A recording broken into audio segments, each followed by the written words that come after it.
Digital marketing నేర్చుకుని AI tools వాడుతూ డబ్బులు సంపాదించాలనుకుంటున్నారా? ఈ నెంబర్ కి కాల్ చేయండి.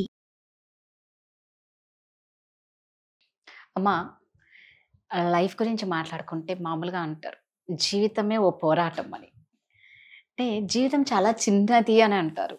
నాకైతే చిన్నదని అనిపించదు, చాలా పెద్దది. చిన్న జీవితంలో అన్నీ ఎంజాయ్ చేయాలి, వచ్చేది ఒకే జీవితం, చిన్న జీవితం. నాకైతే నా పర్సనల్గా నాకు ఇక్కడ చిన్న జీవితం అనేది ఎక్కడా కనిపించదు. మంచిగా పెద్దగా ఉంది జీవితం, మహాసముద్రం లాంటిది. దాన్ని చిన్నదన్న నీకు మాత్రం నాకు రాదు. అసలు ఎలా అమ్మ జీవితంలో ఎలా ఉండాలి అంటారు? జీవితం అంటే ఏంటి? జీవితం అంటే ఏముందండి, మనం ఏదున్నా మనం ఎలా ఉన్నామో అలా యాక్సెప్ట్ చేసుకోవడమే, అంతే. సో అదే జీవితం, అంతే.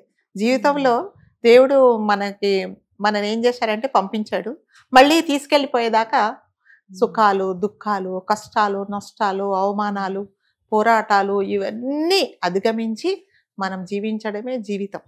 అందుకే జీవితం అంటే అదే జీవితం, అంతే. సుఖం ఉంటుంది, దుఃఖం ఉంటుంది, కష్టాలు ఉంటాయి, నష్టాలు ఉంటాయి, మోసం చేసే వాళ్ళు ఉంటారు, కొట్టే వాళ్ళు ఉంటారు, అన్నీ ఉంటాయి. అదన్నీ అనుభవించి మనము ఉండడమే జీవితం.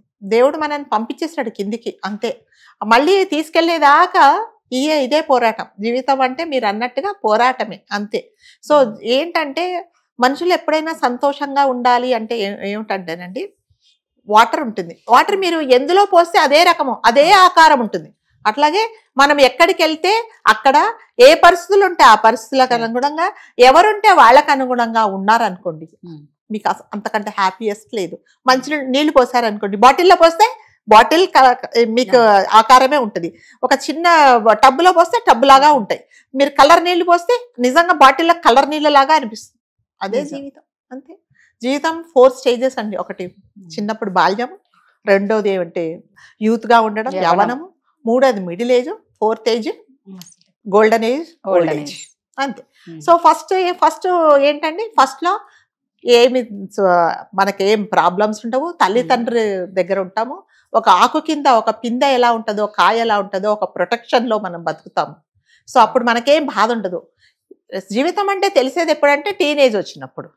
ఆ టీనేజ్లో ఏమిటంటే అన్నీ నేనే కొండలు పగలగొడతాను, యుద్ధాలు చేస్తాను అనేది ఉండి, ప్రతి ఒక్కటి కాన్ఫిడెన్స్, కొంతమందికి ఓవర్ కాన్ఫిడెన్స్, అన్నీ నేనే చేస్తాను, అన్నీ నేనే సాధిస్తాను అనమాట.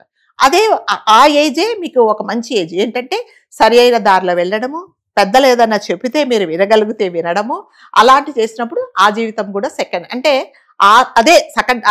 యవ్వనంగా ఉన్నప్పుడు, యూత్లో ఉన్నప్పుడు మాత్రమే మీరు మంచి నిర్ణయాలు తీసుకుంటే మీరు ముందు మీరే బాగుపడతారు. థర్డ్ ఏజ్ అంటే ఏంటంటే మిడిల్ ఏజ్. ఆ మిడిల్ ఏజ్ ఏమిటంటే ఇంకా మనం కొంచెం సెటిల్ అయిపోతాం. 40, 50, 55 వచ్చేస్తుంది ఏజ్.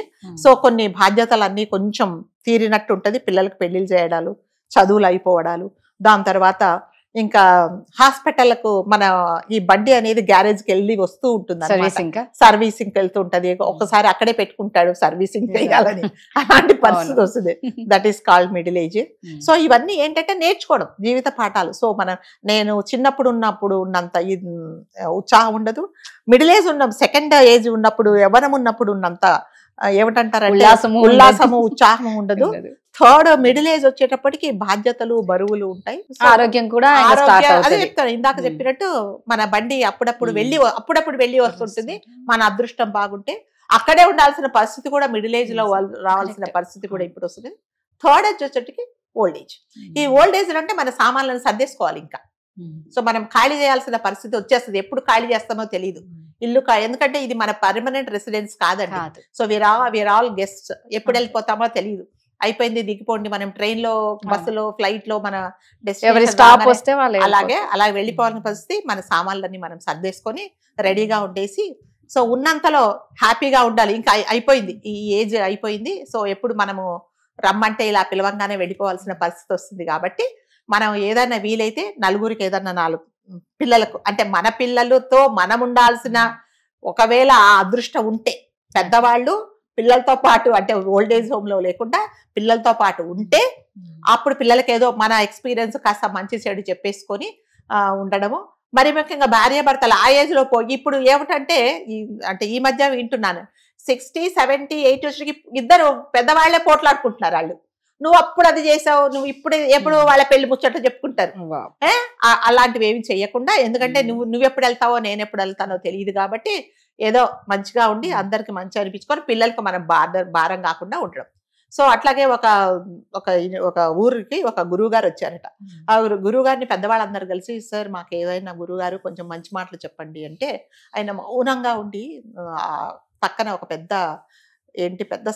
సముద్రం లాగా ఉంటే అక్కడ పోయి మౌనంగా కూర్చున్నాడట. అసలు ఏం మాట్లాడలేదు. అందరు అన్నారు, అదేంటి మేమేం తప్పు చేసాము, గురువుగారు మాతో ఏమీ మాట్లాడటం లేదు ఏంటి అని అడిగారట. అడిగితే ఏం మాట్లాడలేదట, మౌనంగా కళ్ళు మూసుకొని కూర్చున్నట. కూర్చుంటే గురువుగారు మా వల్ల ఏమైనా తప్పు జరిగిందా, క్షమించండి అని అంటే, ఏం లేదు, నేను ఇప్పుడు ఇది దాటేసి వెళ్ళిపోవాలి, దీంట్లో సముద్రంలో నీళ్ళు అన్నీ అయిపోతే నేను దాడదామని. అదేంటండి, సముద్రంలో నీళ్ళు ఎక్కడన్నా అయిపోతాయా, అది పారుతూనే ఉంటుంది, అదే జీవితము. జీవితం అంటే అదే, జీవితం అంటే సముద్రం లాంటిది, నీళ్లు పారుతూనే ఉంటది. ఆ పారిన తర్వాత నీళ్ళన్నీ అయిపోయిన తర్వాత నా బాధ్యతలు తీర్చుకుంటాను, నన్ను నేను తెలుసుకుంటానంటే తెలుసుకోవు, అదే జీవితము. జీవితం అంటే సముద్రం లాగా కాదు, ఒక చిన్న నీటి కుంటలాగా ఆలోచించుకో. ఆ నీటి కుంటలో నీళ్లు ఇట్లాగే ఉంటాయి, సముద్రంలో నీళ్ళలాగా పారవు. ఆ నీటి కుంటలో నీళ్లు ఎలా పారకుండా ఉంటాయో అలాగే నీ ఆలోచనలు కూడా కంట్రోల్లో పెట్టుకొని ఎప్పుడు ఏం చేయాలో ఆలోచించుకో, అదే జీవితం అని చెప్పాడంట.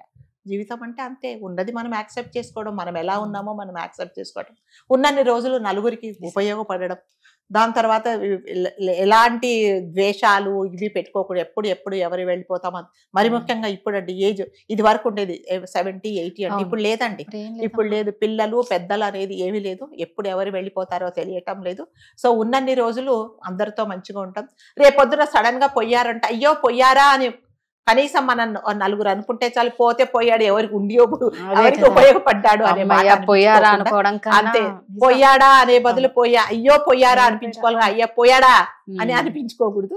సో ఎలాగున్నా మనం యాక్సెప్ట్ చేసి మన వల్ల ఎవరికన్నా నలుగురు మంచి మాటలు చెప్పి మనకు చేతనైతే ఏదన్నా హెల్ప్ చేసి అలా ఉండడమే తప్ప ఇలాంటివి పోట్లాటలు అవన్నీ పెట్టుకుంటే ఎవరు ఎప్పుడు ఉంటారో ఎప్పుడు వెళ్ళిపోతారో తెలియదండి. సో మనం అందరితో వీలైనంత వరకు మన వరకు మనం అందరితో కాంప్లికేషన్స్ లేకుండా మంచిగా ఉండడమే అదే జీవితం. అంతే, ఎలా ఉన్న జీవితం అలా యాక్సెప్ట్ చేసుకోవడమే. ఆల్రెడీ అక్కడ రిటర్న్ స్క్రిప్ట్ అయిపోయి ఉంటుంది, మనం అందులో చేసేది ఏమీ లేదు. అట్లా అని ఏది జరగాలంటే అది జరుగుతుందని మనం చేతులు ముడుచుకోక్కర్లేదు. మన ఎఫర్ట్స్ ఏమున్నాయో మనం చేయడం, ఏదన్నా వస్తే యాక్సెప్ట్ చేయడం అంతే. మీ జీవితంలో ఏం సరిదిద్దుకుంటారంటే సరిపోయిన జీవితం గురించి మనం ఏం సరిదిద్దుకోలేమండి. ముందు ఏం జరగకుండా ఉండడమే అది ఉండడమే అంతే. అందుకని ఉన్నదాన్ని యాక్సెప్ట్ చేసి ఉన్న దాంట్లో మనం సంతోషంగా ఉండ, మన చుట్టూ ఉన్న వాళ్ళని సంతోష పెట్టాడు, అదే జీవితం. నిజమే. ఎప్పుడు ఇంతకు ముందు మీరు అన్నట్టు ఏంటంటే ఒకప్పుడు ఆ ఏజ్ వచ్చాక పోయేవాళ్ళు, ఇప్పుడు లేదు, అసలు ఏజ్ తో సంబంధం లేదు. హెల్త్ ఇష్యూస్ అలాగే ఉన్నాయి. అంటే ఒక ఏజ్ వస్తేనే షుగర్, ఒక ఏజ్ వస్తేనే భయంకరమైన వ్యాధులు. ఇప్పుడు అట్లా కాదు, చిన్న ఏజ్ నుంచే పెద్ద పెద్ద డిసీజ్ వస్తున్నాయి. మిడిల్ ఏజ్ నుంచే గ్యారేజ్ కి వెళ్తూ ఉంటుంది అంతే. మిడిల్ ఏజో ఇంకో ఏజో కూడా చెప్పక్కర్లేదు. సో ఎప్పుడు ఏమవుతుందో, ఏం హెల్త్ ప్రాబ్లమ్స్ వస్తాయో ఏమిటో కూడా తెలియదు. అందుకని ఉన్నన్ని రోజులు అందరితో ఎప్పుడు మనం ఇక్కడ ఉండమండి. మనం ఎవ్వరం ఇక్కడ పర్మనెంట్ దేనికి అంటారు కదా, ఎన్ని సంవత్సరాల గ్యారంటీ, మనకే లేని గ్యారంటీ, దేనికి ఎన్ని సంవత్సరాల గ్యారంటీ ఉంటుంది. సో గ్యారంటీ లేని బతుకు మనది. అందరితో వీరెంత వరకు బాగా ఉండి అందరితో మంచి అనిపించుకోవడం ఉంటేనే అదే జీవితం. సూపర్, థ్యాంక్ యూ అమ్మా. సుమన్ టీవీలో మీ పర్సనల్ అండ్ బిజినెస్ ప్రమోషన్స్ కోసం కింది నెంబర్కి కాంటాక్ట్ చేయండి.